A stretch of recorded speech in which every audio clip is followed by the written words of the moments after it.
आज के दौर में जो सच है वही एक्सक्लूसिव है। नमस्कार, मैं हूं विजय।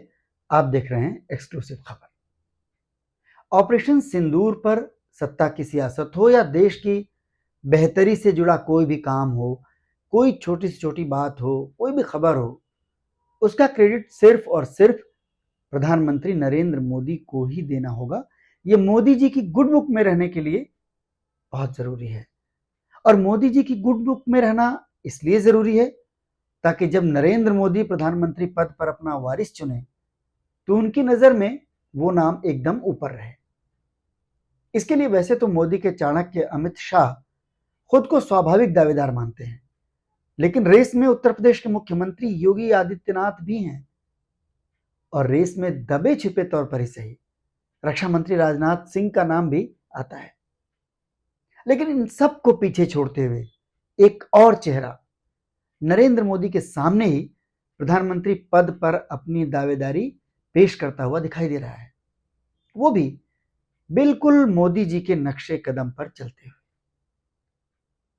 नरेंद्र मोदी ने तीसरी बार प्रधानमंत्री चुने जाने के लिए जिस तरह जनता के बीच खुद को पहुंचाया था, अपने जिस बड़े मिशन को लेकर के अपनी पूरी कैबिनेट, सभी बीजेपी के दिग्गजों और भारतीय जनता पार्टी के शासन वाले जो राज्य हैं उनकी सत्ता को लगाया था, उसमें बीजेपी का ये जो बड़ा नेता है नरेंद्र मोदी की कैबिनेट का एक सिपाही है, वो ठीक उसी तर्ज पर अब सड़क पर उतर चुका है। अब ये जो नेताजी हैं उनके अंदाज को देखकर तो यही लगता है कि वो अब खुद को नरेंद्र मोदी के उत्तराधिकारी के तौर पर पेश कर रहे हैं। मोदी मंत्रिमंडल का ये कौन सा चेहरा है? उससे भी बड़ा सवाल यह है कि नरेंद्र मोदी के प्रधानमंत्री पद पर मौजूद रहते हुए अगर वो नेताजी अपनी दावेदारी पेश करने की कोशिश कर रहे हैं तो इतनी हिम्मत और इतना हौसला उन्हें कहां से मिल रहा है? क्या उन्हें कोई ऐसा संकेत मिल गया है कि 75 वर्ष की उम्र पूरी होने के बाद, यानी 17 सितंबर जो मोदी जी का जन्मदिन है, 17 सितंबर 2025 के बाद नरेंद्र मोदी प्रधानमंत्री की कुर्सी छोड़ देंगे? क्या ऐसा कोई संकेत मिल रहा है? या फिर उन नेताजी को यह संकेत दिया जा चुका है कि 75 साल का जो अघोषित नियम मोदी जी ने खुद बनाया है उसे मानने के लिए उन्हें बाध्य किया जाएगा और नरेंद्र मोदी के पास उसको मान लेने के सिवा और कोई चारा नहीं होगा? ऐसा संकेत कौन दे सकता है? ऐसा संकेत राष्ट्रीय स्वयंसेवक संघ ही दे सकता है। और जिन नेता की हम बात कर रहे हैं, जिन नेताजी की, आरएसएस से उनकी बहुत करीबी है और उनके रिश्ते बहुत पुराने हैं, बहुत परिपक्व हैं। वो नेता अब जगह जगह घूमकर सरकार के एजेंडे का प्रचार प्रसार कर रहे हैं। तो क्या मान लिया जाए कि आरएसएस के मुखिया मोहन भागवत ने उन्हें कोई संकेत दे दिया है? भागवत जी के बारे में आप जानते हो, लंबे समय से प्रधानमंत्री पद पर बदलाव की इच्छा रखे हुए हैं और वो गाहे बगाहे वो जाहिर भी होती है। नरेंद्र मोदी और मोहन भागवत के बीच कुछ टकराव की खबरें भी बीच बीच में आती रहती हैं। संघ प्रमुख जो है वो अक्सर इशारों में कई बार मोदी जी को लेकर के अपनी टिप्पणियां करते रहे, अपनी नाराजगी जताते रहे। अभी हाल के दिनों में उन्होंने, जब वो नॉन बायोलॉजिकल वाली बात आई थी, कि जब ये चर्चा चलने लगी थी कि मोदी जी अपने आप को इस तरह से पेश कर रहे हैं कि वो कोई साधारण मनुष्य नहीं है, मतलब उनका जन्म नहीं हुआ, बायोलॉजिकल नहीं है, उसके बाद मोहन भागवत ने कहा था कि खुद को भगवान की तरह पेश करना ये अच्छी बात नहीं है, लोगों को तय करने देना चाहिए अपने काम से कि आपकी क्या छवि है। ऐसा इससे पहले और भी उन्होंने 2024 के चुनाव के बाद कहा था कि मर्यादा का ख्याल नहीं रखा गया चुनाव प्रचार में, इसलिए माहौल विषाक्त हो गया। आपको ध्यान होगा उन दिनों जो मोदी जी ने रैलियों में बातें कही थी, वो मुजरा, भैंस खोल ले जाना, मंगलसूत्र वगैरह वगैरह, ऐसे और भी कई समय समय पर भागवत जी के बयान आते रहे हैं। तो उनके जो किस्से हैं मोदी जी से एक तरह के मतभेद के, मनमुटाव के, वो आम है। अब लौटते हैं इस विषय पर। तो कहीं ऐसा तो नहीं कि जिन नेताजी की हम बात कर रहे हैं, जो मंत्री हैं मोदी कैबिनेट में, उनको खुद नरेंद्र मोदी जी ने ही अपना उत्तराधिकारी बनाने के लिए कोई संकेत दे दिया हो और इसीलिए उन्होंने नरेंद्र मोदी के नक्शे कदम पर ही चलना शुरू कर दिया हो। मोदी जी के मंत्री किस तरह मोदी जी के नक्शे कदम पर चल रहे हैं, ये जानने से पहले हम सीधे से उनका नाम बता देते हैं। ये नाम है मध्य प्रदेश के पूर्व मुख्यमंत्री और मौजूदा वक्त में मोदी सरकार के कृषि मंत्री शिवराज सिंह का, शिवराज सिंह चौहान।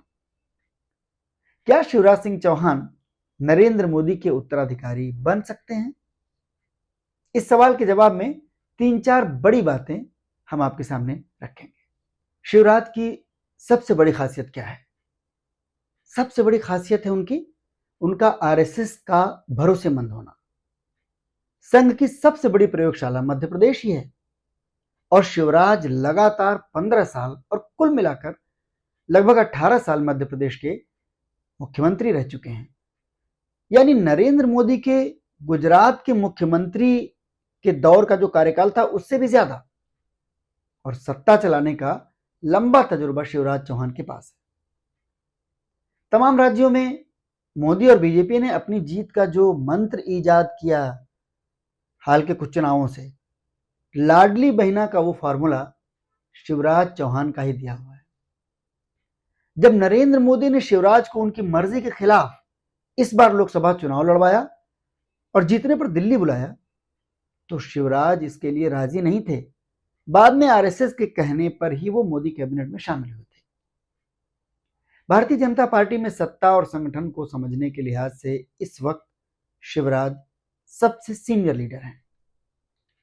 शिवराज के संबंध आरएसएस के साथ ही भारतीय जनता पार्टी के भीतर भी सबके साथ बहुत मधुर रहते हैं।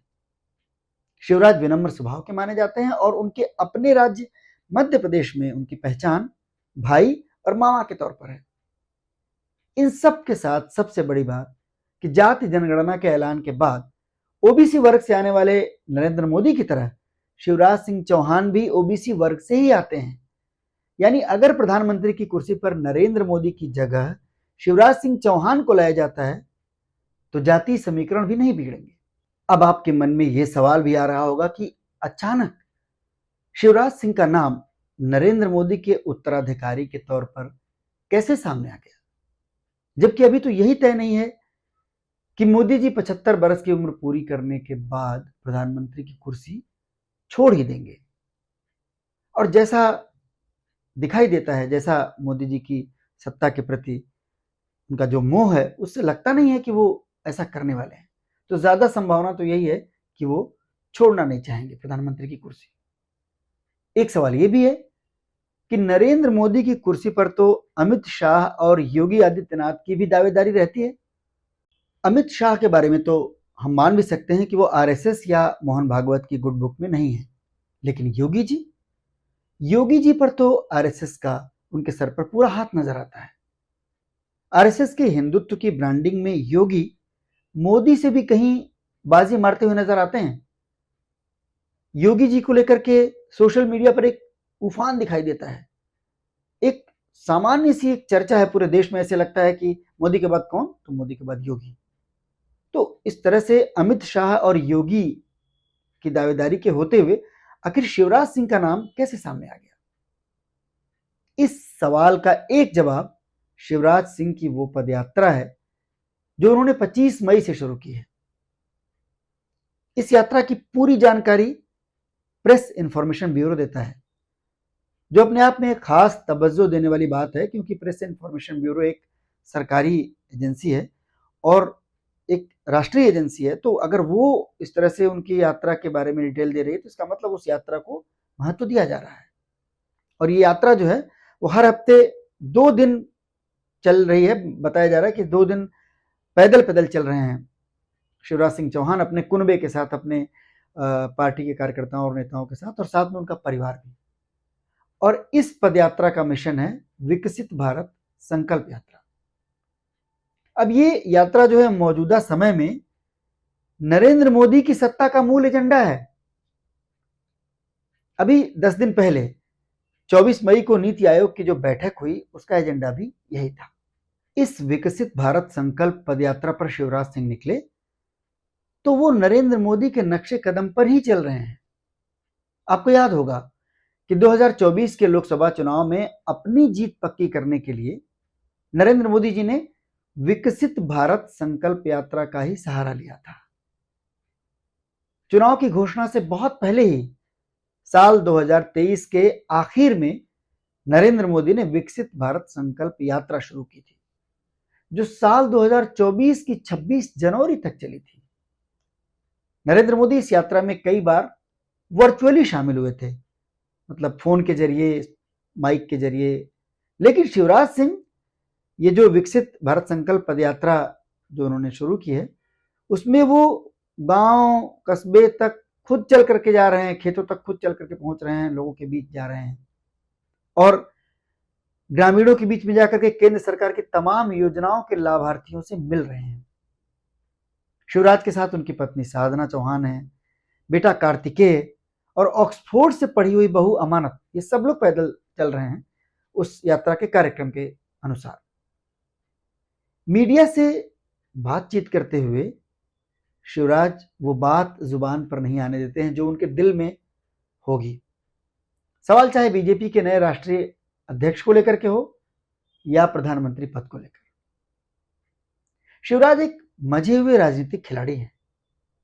वो खुद को पार्टी का एक साधारण कार्यकर्ता और नरेंद्र मोदी का सिपाही ही बताते हैं। अपने सफर में वो गांव वालों की छोटी से छोटी बात सुनते हैं, उन्हें सरकार के मिशन के बारे में समझाते हैं। प्रधानमंत्री आवास योजना, वाटर हार्वेस्टिंग, जल संरक्षण योजना, चेक डैम, स्टॉप डैम, बोरी बंधान, खेत तालाब योजना, गंगा जल संवर्धन योजना, कुएं और ट्यूबवेल, गांव की साफ सफाई, मतलब लिस्ट बनाते जाइए। बेटियों की पढ़ाई, सुरक्षा, बेहतर इलाज, आंगनबाड़ी, गांवों को शहरों से जोड़ना, ग्रामीण रोजगार, गांवों में रोजगार के अवसर, यही सब शिवराज के विषय होते हैं जब गांव वालों के साथ उनकी चर्चा होती है। अब ये जो ग्रास रूट लेवल का मिशन शिवराज जो लेकर निकले हैं, तो वो टॉप पोस्ट पर उनकी दावेदारी का इशारा भी लगता है। शिवराज कहते हैं कि वो पद यात्रा उन्होंने इसलिए निकाली ताकि विकसित भारत के निर्माण के लिए हर एक के सीने में आग पैदा की जा सके। अब ये विकसित भारत का जो उसकी जो संकल्पना है वो मोदी जी की संकल्पना है, तो इस तरह से वो उनके गुड बुक में भी रहने वाली शर्तों को पूरा करते हैं। क्या शिवराज के सीने में भी कोई आग है? कहीं ये जबरन दिल्ली बुलाए जाने से जो चिंगारी सुलगी थी, कहीं ये उससे पैदा हुई आग तो नहीं? तो ना चाहते हुए भी जब दिल्ली आना पड़ ही गया, तो फिर प्रधानमंत्री की कुर्सी तक पहुंचने की आग भी हो सकती है। कहीं ये वो आग तो नहीं?